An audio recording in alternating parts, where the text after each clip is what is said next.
Meeting to order with the following opening statement. This is a web-based call, so we are operating under the following procedures. This session is being audio recorded. Please be advised that today we are also recording the video of the proceedings. We will not use the chat feature in this meeting. To ensure sound quality, the default rule for this meeting is that everyone will remain on mute. Commissioners and staff will generally remain on mute except when speaking or voting. This meeting is open to the public, but it is not a public hearing. Therefore, no members of the public may speak unless specifically invited to do so. If a member of the public creates an audio or video disruption, they may be manually ejected from the meeting upon the recommendation of staff or the chair. We appreciate your attendance at this meeting. Should you have any questions about the process or proceedings, you may call our staff at 860-444-5813 after the meeting has ended. Thank you again and welcome to the Conservation Commission meeting. And I'd like to open with the Pledge of Allegiance.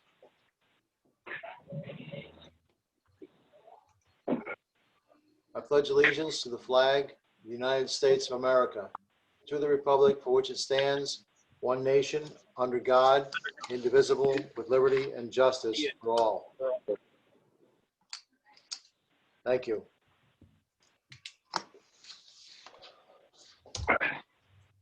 For alternates, Julie, would you sit for tally, please?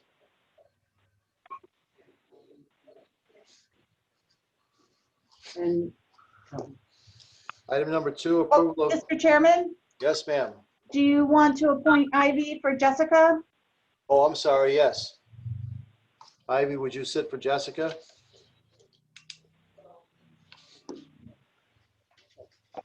yes, Thank you. Item number 2, approval of the minutes of the September 24th meeting. Is there a motion? Dave Lurch, move to approve the minutes. Thank you. Julie, second. And Julie will second. Motion has been made and seconded. Is there any discussion? Comments? All those in favor? Aye. Aye. Any Aye. opposed? Any opposed? Any abstain? I abstain, Geneva Reniger. Thank you. Item number 3, application review. C20-15, 140 Parkway, Waterford Parkway South, concrete products manufacturing and outdoor storage. Babcon Precast as the applicant, Map-on Fund 1 LLC owner, and Lorero the agent. Questions, comments, and discussion?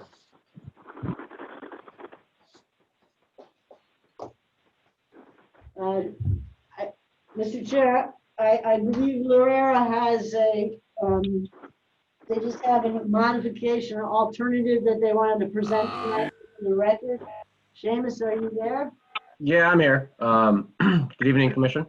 The commission doesn't have what you forwarded me, so we have to bring it up on the share screen, on the screen. Okay, you have it there. Yeah, just give us a second. You can fill in with what occurred with this review of basin C2. Sure. Great.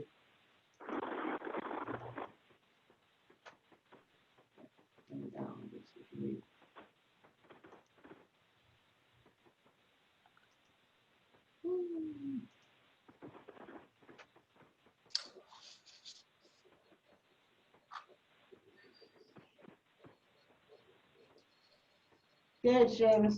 All righty. Good evening, Commission. Again, Seamus Moran for the record.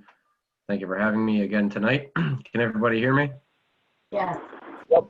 I apologize if it's echoing. I'm in a different location. I would like to clarify it's not a prison cell, even though it might look it. I'm in a remote part of my house that apparently echoes, so it's good feedback.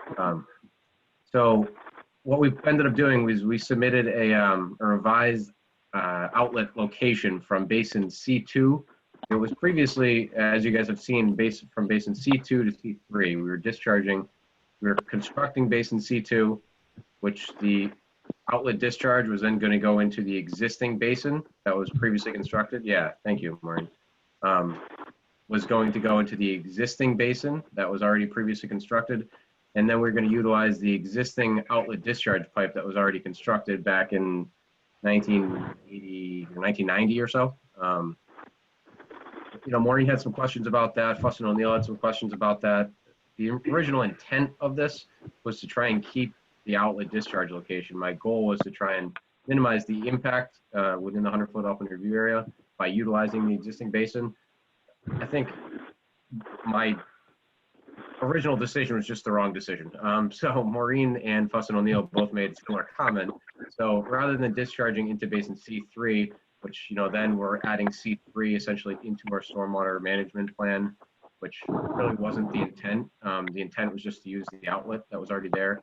We don't need C3, we're not using it for storage. So we're actually just gonna relocate that outlet discharge pipe. So now, Maureen, if you can slide to the next sheet. This is the alternate discharge location. So rather than discharging kind of at the midpoint of the basin to the northeast into the existing basin, we're actually discharging to the southeast now. There's actually a little bit of a clearing area over there already.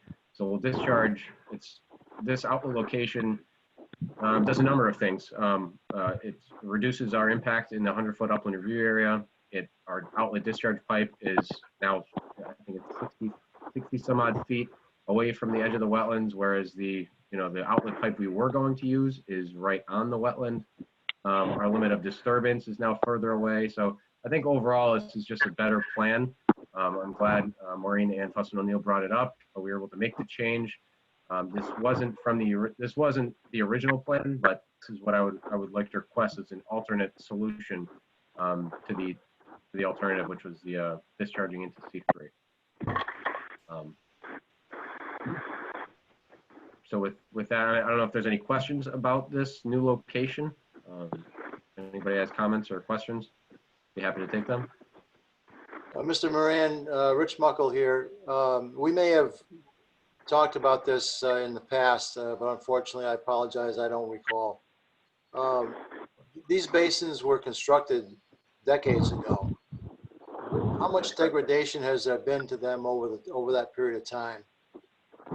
C2 has definitely shows some signs of wear and tear. One of the existing basins, E2, it's out in the open. It's in an open field. It's in really good shape. But this basin here, is the existing basin C3 that we're no longer proposing to use, needs some significant cleanup work. And if we were to use that basin, we'd have to go in there and clean it all out and fix the pipes and the downed trees and essentially reseed it and make it a new stormwater management basin, which that wasn't the original intent, and it spiraled out. So now the intent is now just to get it away from there and just leave that existing basin to operate as it currently does. There's nothing contributing to it. The only thing getting into there is rainwater that lands in the basin from the sky. So it's not serving any purpose right now. It was just constructed as the first of 7 phases back in the 1990s for the development that went defunct. Thank you. Of course.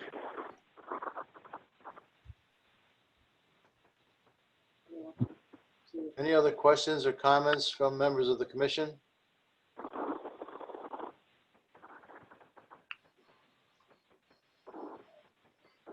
Julie here. Maureen, we're going to refer to the draft permit that you've written. Yeah, we're not up to that yet, I think, Lorena. I think the commission needs to let Lorero know if they are happy accepting this alternative.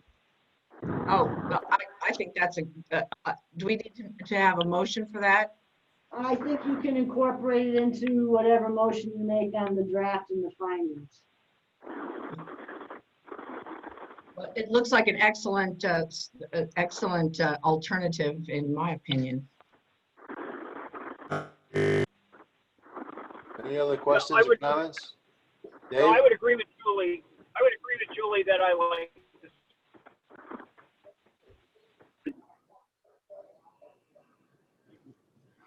Maureen, if you don't have any objection, No, this was actually done at staff's request, so I'm actually quite happy with the result.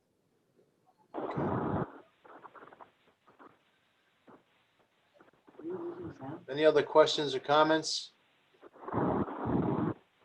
Maureen, if you don't object, I'd like to entertain a motion to accept this change.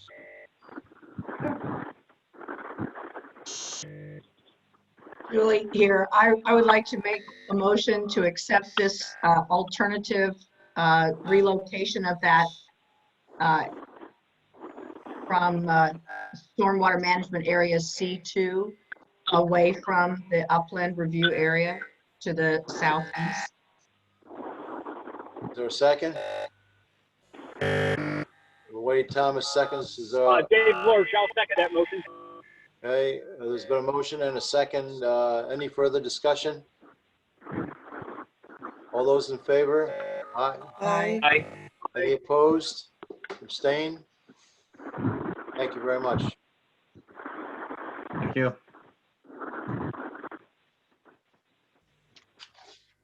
Okay, and then, if I may, at the commission's direction, staff has prepared a draft permit with conditions.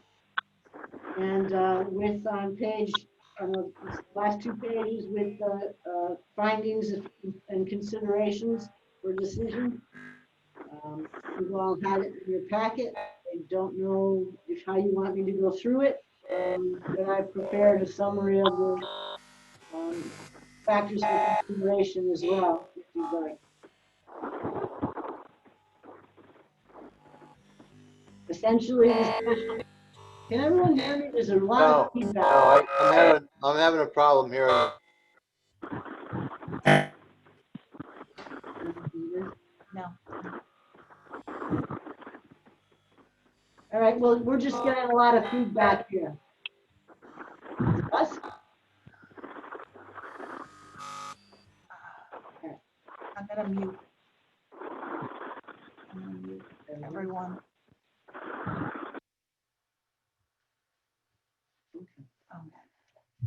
Can you hear me? Yeah?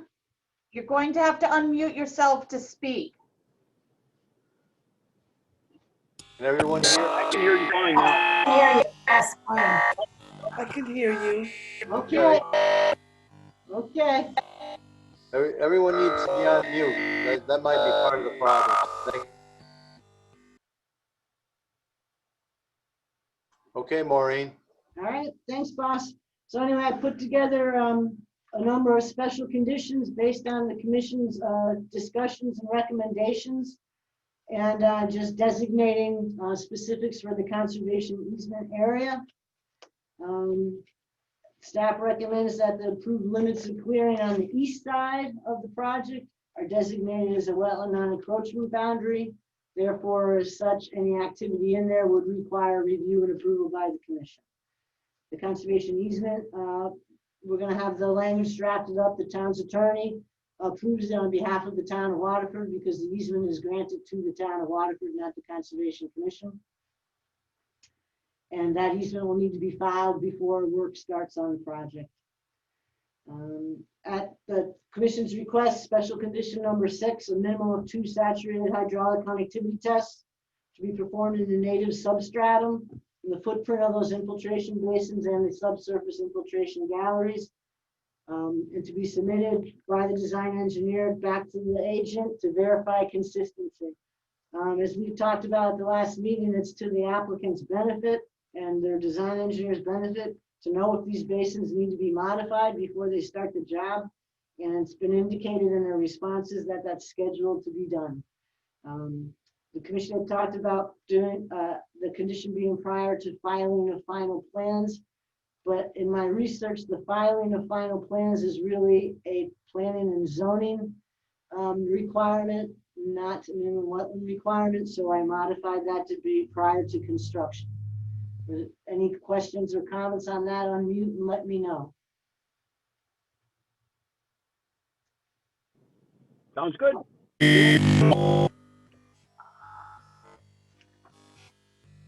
7, 8, and 9 is in response to the commission to have a third party, someone other than the contractor, conduct inspections for the erosion and sediment control during the year plus construction. And then also have a third party monitor for a specific number of years in accordance with the Jordan Brook Watershed Management Plan, the performance of the stormwater basin. That's condition number 11 and 12. And then condition number 13, to ensure that the monitoring is conducted and the reports received by the commission to ascertain the performance of the basins. Staff recommends that the bond be required, covering the cost of the monitoring, the laboratory testing, and the reporting.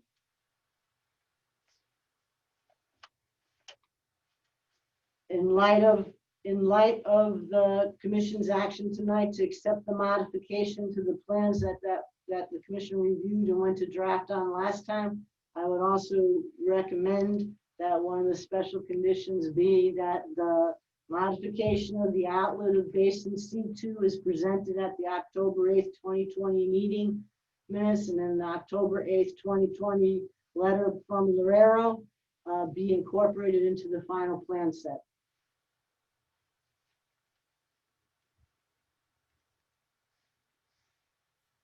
Were there any other special conditions the commission would want to consider or add to this draft? Julie here. Back up to item 3, Maureen, where you discuss the 50-foot wide right of access for the culvert at that crossing.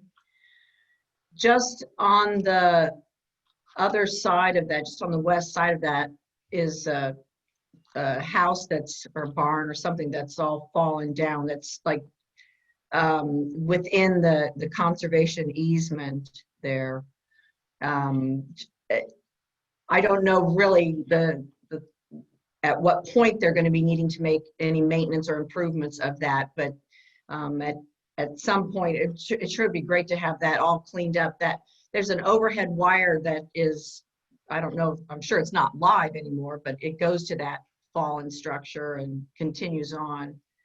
I don't see it on the plans. It's not actually surveyed in, the overhead wire is, but that building is not scheduled for demolition. Just,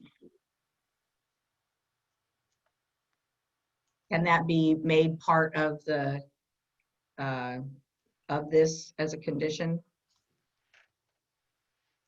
That would be up for the commission to discuss. Mr. Chair? If you wish. Well, first, is Dave, we can't hear you. Jordan Brook. Can't hear you, Dave. Oh, shucks. Okay. Is that the structure that's on the Jordan Brook? Yes. Okay. Personally, I mean, I don't care if it stays there or it doesn't. But if the honestly though, if the applicant is required to tear that down, now we're talking about work that is right adjacent to the brook. And I don't know, is it better to just leave it like it is, or to get equipment in there and, you know, disturb sediment and that sort of thing? Personally, I would just like to see it stay there, but only one voice. Mr. Prince? Thank you, Mr. Chair. We don't have a means for crossing the brook, and I do agree with Mr. Lurch that the operations in there would be more damaging to the turtle nesting area, which is immediately adjacent, than it would do more harm than good.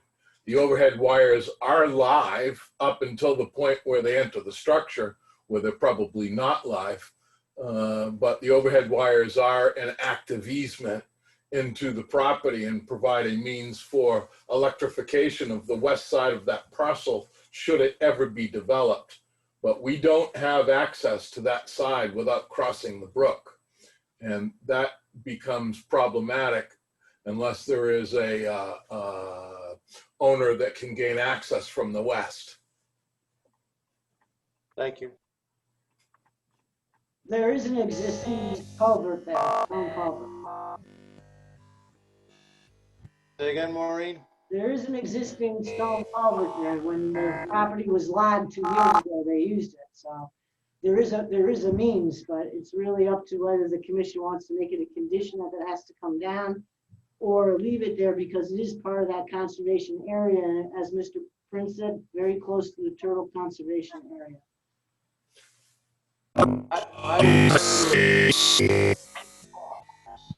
I would tend to agree with the comments already made that to go into that area would probably be more of a risk than to just let it stand. Mr. Prince, you have another comment? Oh, I'm sorry, the sound interference has made it impossible for me to regather my thoughts. I think the general feeling is, without polling the commission individually, that the general feeling is to let that structure remain as it is. It would be more of a risk to the habitat there than if we went in there and tried to remove it. Everyone agree with that? Is there any objection to letting that structure remain? Is there any objection? Mr. Chair, I'm 100% in agreement with the fact that we should just leave the structure there if at all possible.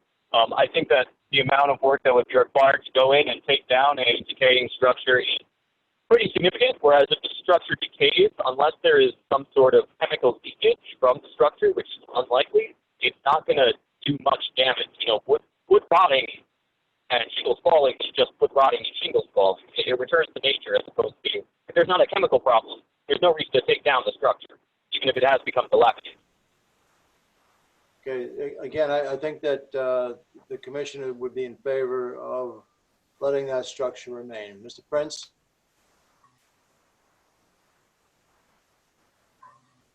I just wanted to add the comment that I don't think that the existing crossing is a safe means to get equipment across the brook without possibility of damage, frankly. Thank you. Any other comments or questions about the draft?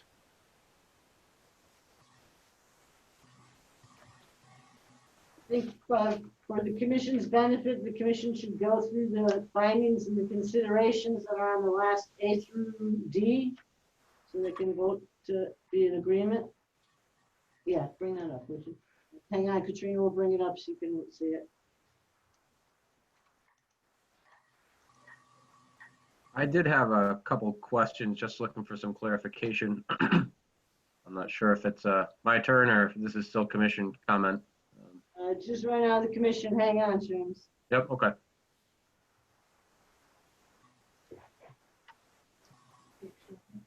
B3, 4, 4, 5, whatever. So, as you know, under section 10.2, considerations for decision, we usually go through these A through B, C, D, and F. So staff summarize them as the findings in the permit itself. So, the first one the commission considers is the environmental impact of the proposed activity on wetlands and watercourses. And the proposed construction does not involve direct impacts to wetlands or watercourses. On the next page, keep going. You're on the last page. Last page.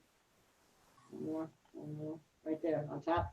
So a conservation easement area and designated wetland non-encroachment area are established adjacent to inland wetlands to preserve vegetation, wetland hydrology, water quality, and wetland functions in supporting fish and wildlife habitat. And I would just remind the commission in the record, there are letters from Colin Eco Design LLC and from Mr. Quinn regarding their recommendations for wetland habitat and wetland protection and ENS monitoring, installation and construction. And then the follow-up letters that were submitted at our last meeting, dated September 9th from Cowan Eco Design that confirmed the plans comply with the recommendations. So all that is in the record. B, the short-term construction impacts, they're minimized with the phased construction sequence. There's 2 phases. There's temporary sediment traps to protect the permanent infiltration basins. We have erosion sediment control plan and narrative, which has been modified, and notes added by Lorero in response to staff comments, as well as third-party review comments from P&Z. And it's in very good shape and consistent with our regulations. Potential long-term impacts to the on-site wetland resources were minimized by the operation and maintenance of the stormwater system, the infiltration basins, and all the treatment train, the pre-treatment components, and also the implementation of a significant conservation easement over the upland review area and wetlands in the perennial watercourse of Jordan Brook. So that leads me to see that the proposed activity will not diminish the capacity of the on-site wetlands in Jordan Brook to support fish and wildlife, to prevent flooding, to supply and protect ground and surface waters, to control erosion, and assimilate pollutants, or to facilitate drainage.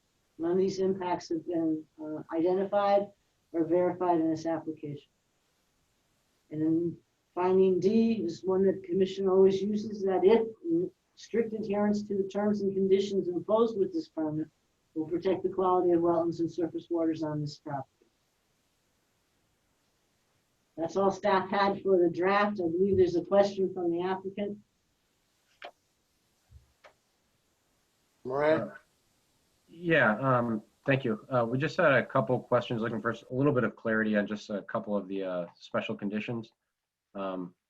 Item number 9, it says third-party inspector shall be required to review the construction site on a weekly basis. I wasn't sure if this is directly out of the general permit, that's where that came from, or if there's leniency in the frequency of how often it's to be inspected. I know we had discussed internally if it had to be weekly or if it could be bi-weekly. That was something we just wanted to talk to you about up front.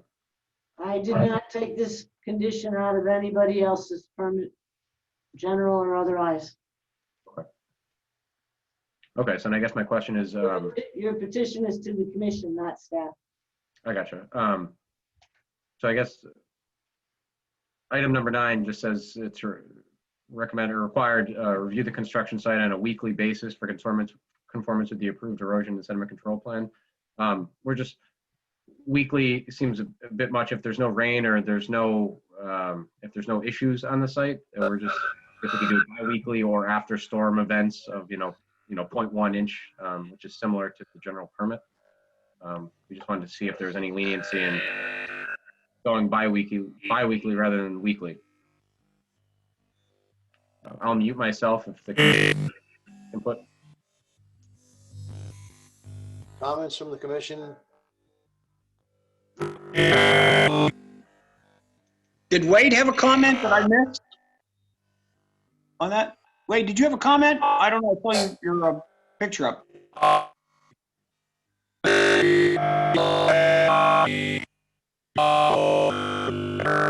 can't hear Wade.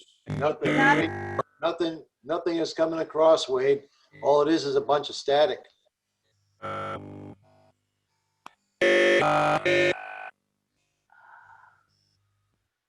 Anyone else? How about anyone else in the commission? Are they in support of a weekly inspection or a bi-weekly inspection? Maureen, I think it to be at the outset, until we get a firm grasp of what the project is going to entail and the magnitude of construction at any one time, I would prefer to see the interval of 1 week for the inspections. At some point, if the applicant wishes to come back before the commission to have that relaxed, I would not object to that. Mr. Prince, you had a question. Yes, Mr. Chair, thank you. I was going to suggest that we change the word weekly with periodic or after storm events.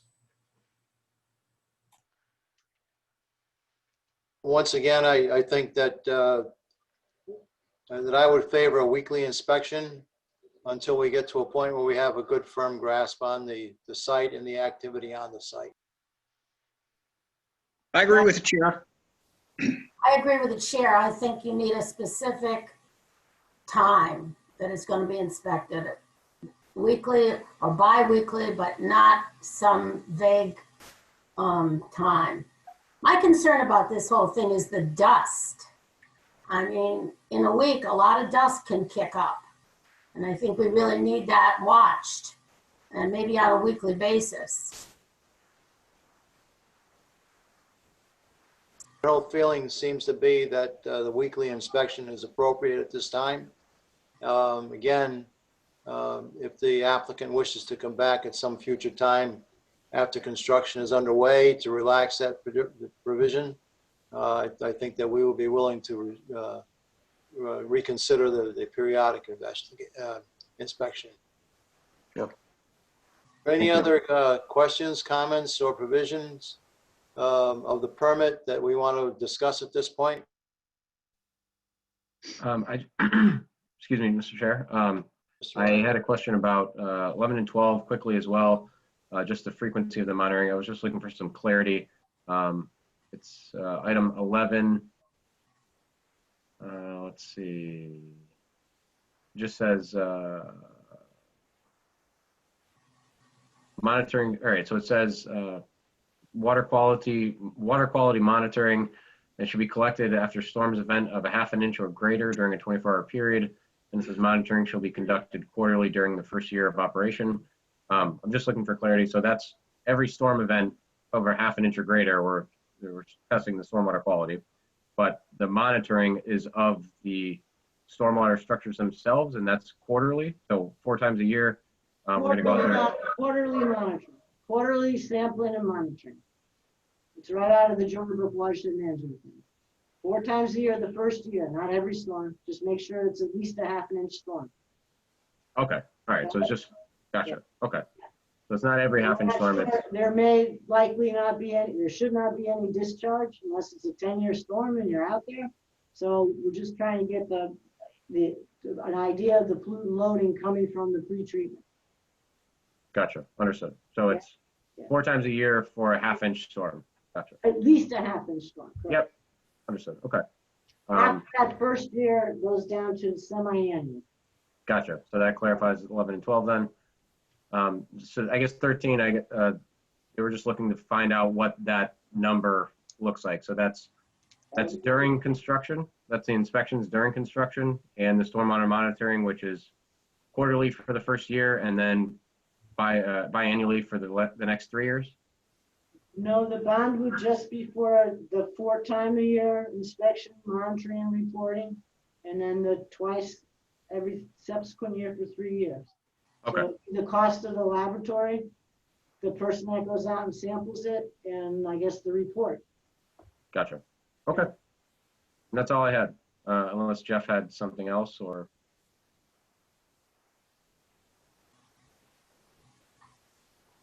I'm fine, thank you, Seamus. Just a point of curiosity, what's the estimated period of performance for construction? About a year.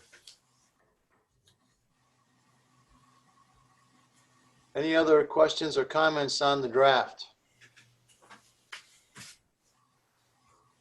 Any other questions or comments on the draft from the commission?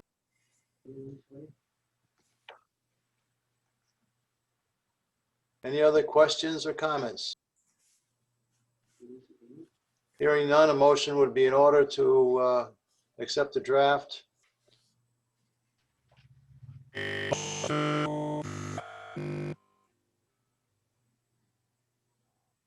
Wade, you are absolutely not understandable. This is Dave Lurston. I would move that the draft for permit C20-15 be approved for final. With Is there a changes. second? With the change of the alternative, right? That's right. We might not have got that. I said with the changes as we mentioned this evening. Any other, is there a second? I'll second that, Ju- Julie. I'll poll the members of the commission individually. Mr. Lirish, Aye. Yes. Mr. Medelis is no. Ms. Bliss, Yes, Ms. Renegar, Aye. Mr. Stankoff, Mr. Stankoff, Mr. Stankoff.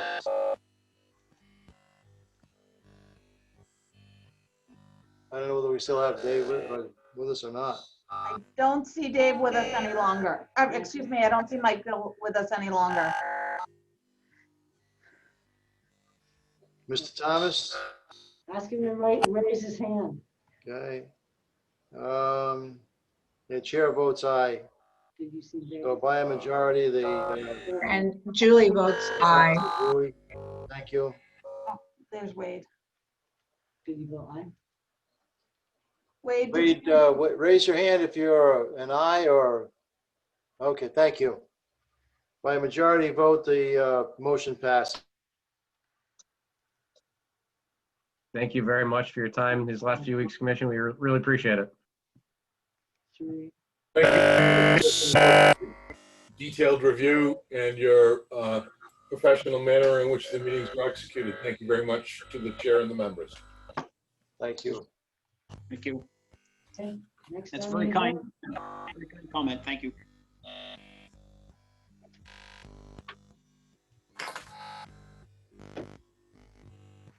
Moving on to item number, any other comments on, I guess we're all set. We made the motion and carried it. I'm sorry, item number 4, new applications. No new, there are no new applications. Violations. I have no violations I'm pursuing at this time. Item number 6, 197 Rope Ferry Road, Graniteville Estates subdivision conservation easement. Request to remove and prune trees. Yeah, Questions or comments? staff can just take you through, this is a conservation easement area for a subdivision that was created 4 lots at 197 Rope Ferry Road. Conservation easement goes along the brook that comes around the back of Spithead. That's a brook that we sample, we call it BB Brook. Apparently, the owner of the property that abuts the northern end of the conservation easement has requested the owners to remove or prune some trees that are leaning over his property. He's concerned with potential damage to the house. If you go to the last, I kind of Google Earth the house, go to the last page, Katrina. And I circled in orange where the trees are. If you zoom in on that, you can see the shadows of the trees are very much over the guy's yard. So the conservation easement, which you have included in here, or you should have had a chance to see, does allow the commission to provide for pruning and thinning of live trees at the request of the owners of the property. I had spoken to Mr. Peabody and I had spoken to, I believe, Mr. O'Reilly over the last couple of months. I was expecting something in writing, but I got an email. So it's really up to the commission if this is adequate enough request in accordance with the easement language. Staff still wants to go out and have a look at that, and we'll probably coordinate with them before they prune the tree. But it's definitely requires an action of the commission to allow the pruning and thinning of live trees. Okay, Maureen, who's gonna prune them? The owners, there's 4 owners of this common property, and I guess they're gonna hire somebody to prune. Okay, but the town doesn't have to pay for it. Oh, no, this is private property. Okay. What kind of equipment will be necessary to take care of this? I don't know yet. because of where they are, they're probably just gonna use a rope and a chainsaw. Yeah, just wondering if there's any big equipment needing to come in to remove stumps or, to what No, extent. I would not recommend the commission allow that. No, yeah, that's why I'm It's asking. entirely up to your discretion. And in accordance with the easement, they can prune and thin live trees. It's the same thing about stumping. They can drop them and leave them right in the woods just as if they fell. So anyway, if it's too early and you want to have a chance to look at it, that's fine. It's the only thing left on the agenda except for going over next year's proposed meeting schedule. And it's truly up to the commissioners. This is a function of the Conservation Commission rather than the Inland Wetlands Agency. It looks to me like it's pretty straightforward, Maureen. Would a motion be in order to let them proceed? Yes, you would need to have a motion and a vote, Mr. Chair. And the chair is willing to entertain a motion. This is Dave Lurch. I make a motion that we allow the owner of the property to proceed with trimming and pruning of trees under the supervision or direction of the town staff. Maureen.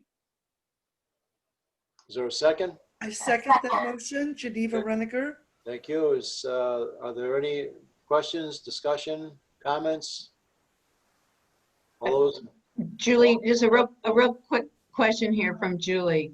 Maureen, were you just expressing a question about this being not a typical way to put a request in to the commission is by email? Usually it comes in email, but because of COVID, usually they come in and they'll sign it.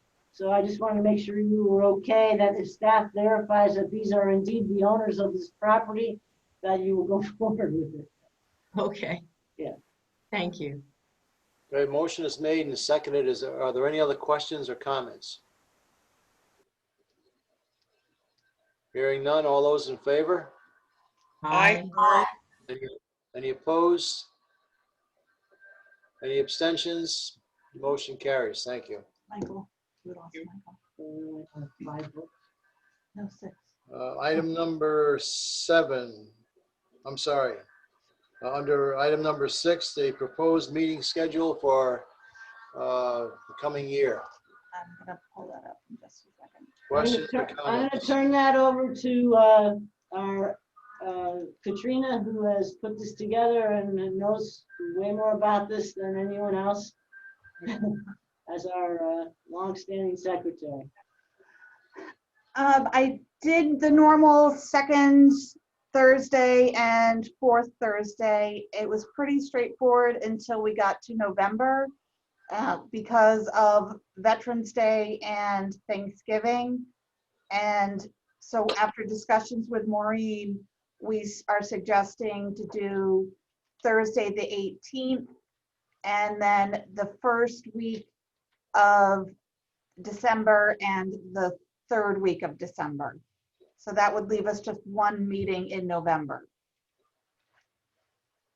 Well, that's typical of what we've pretty much done over the years, isn't it, Katrina? Some years we've done 2 in November. Other years we've done 1 in December. We would have to completely tweak October, November, and December otherwise. Okay. Well, this is 13 months away, so we can always adjust if there's a heavy volume of applications that come in. Absolutely. I would recommend that we approve the schedule as suggested. I have just one comment to make, Julie here. Just from our meeting on December 10th all the way to January 14th is 5 weeks, which is the longest gap we ever really have. Just pointing that out. Nice break. That's also true. And it's also, I guess, our slow season. Correct. There's a lot of holidays in there. Okay. 5 week break. If need be, the commission can always schedule a special meeting. But this, by town ordinance, we need to post this. so that the public and an applicant has some idea of when the meetings will occur. Do we want to consider moving the January 14th meeting to the 7th? I would not, personally, I would not recommend that because traditionally that week between Christmas and New Year's tends to be extremely quiet and skeletal staff dealing with outside agencies. I mean, we're here and someone's here, but they would have to submit and be ready for submission that week between Christmas and New Year's to have that meeting on the 7th. Okay, I would not recommend it, but that's just my opinion. thank you. Any other questions, comments, or suggestions? Hearing none, a motion would be in order to accept the proposed schedule. Is there a motion? So made, Julie. Second, is there a second? Second, Ivy Bliss, motion, any other discussion? All those in favor? Aye. Aye. Any opposed? Abstentions? Motion carries. Thank you, Katrina. Oh, Item number 7, correspondence. None other than that which we forwarded you from the emails that were circulated. Okay. Item number 8, payment of bills, $78.75 to the day. Is there a motion? Move to pay the day. Second? Wade, thank you. Any questions or comments? All those in favor? Aye. aye. Aye. Any opposed? Abstentions? Motion carries. Item number 9, it's to adjourn. Motion to adjourn. Thank you, David. Second. Julie seconds. All those in favor? Aye. Aye. Thank you very much, folks. Thank you. Thank you. Good job on that write-up, Maureen. Yes, very much. No problem. Thank you. Thank you, Maureen. Yep. Thank you all for sitting in. Have a good weekend. good night. Thank you. Good night.